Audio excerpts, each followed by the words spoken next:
আসসালামু আলাইকুম রহমতুল্লাহ বারাকাতু। আমার বন্ধু বাংলাদেশের উদীয়মান তরুণ তেজস্বী বক্তা কোকিল কণ্ঠের অধিকারী হজরতুল আল্লাম আলহাজ হজরত মাওলানা মাশরুকুল আবিদিন সাহেব হাতলারেন মাশরুকুল আবিদিন সাহেব সৌদি আরব থেকে বাংলাদেশে আগমন করেছেন। আজকে আমার মারকাজুল কোরআন মাদ্রাসায় উনি আসছেন মাদ্রাসা ভিজিট করার জন্য।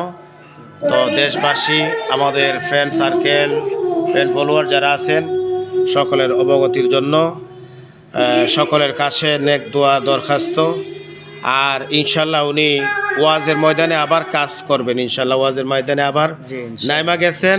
আপনারা যারা ওনার বক্তবৃন্দ আছেন, পরিচিত জনেরা আছেন, আপনারা ইনশাল্লাহ যোগাযোগ করবেন। ওনার নাম্বার আমি কমেন্ট বক্সে দিয়ে দিব। যদি কারো প্রয়োজন পড়ে আপনারা ওনার সাথে যোগাযোগ করবেন। এবং আমরা চাই আমাদের মামু মাওলানা মাশরুকুল আবিদিন সাহেব, ওনার আব্বা মরহুম জৈনুল আবদিন রহমতুল্লাহি আলাইহির উত্তরসূরি হিসাবে উনি যেন বাংলার ওয়াজ ও তফসিরের মাঠে আবার বিচরণ করেন। সুললিত কণ্ঠে মনোমুগ্ধকর বয়ান যেন মানুষকে আবার উনি শোনান।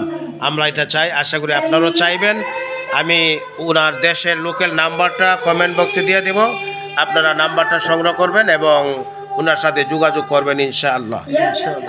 আসসালামু আলাইকুম ওয়া রাহমাতুল্লাহি ওয়া বারাকাতুহু।